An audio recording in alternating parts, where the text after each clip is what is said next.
Nyamgondo, son of Ombare, was a very poor man who earned a living by fishing on Lake Victoria.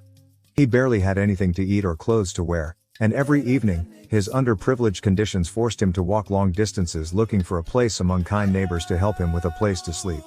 One morning, Nyamgondo woke up so hungry that he thought he was going to die of hunger. Thus, he went to the lake at least with a hope of getting his daily bread. As he was fishing, he cast his net, and upon pulling it in, he saw an ugly woman. Nyamgondo wanted to throw her back into the water, but the ugly woman persuaded him to pull her out and live with her as his wife.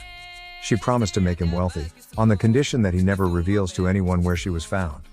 The lady of the lake was hardworking, and Nyamgondo became very rich, acquiring many cattle and several other wives.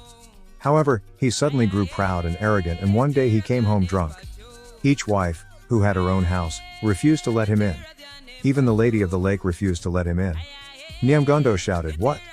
Even you ugly creature whom I found in the lake, you won't open the door for me?" Enraged, the lady of the lake replied, "What have you said? What was the agreement when we met?"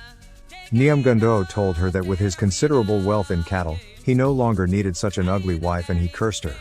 Upon hearing this, the lady of the lake left their home and returned to the lake, and, to Nyamgondo's horror, every one of his cows followed her. One by one they walked into the water, leaving him with no possessions.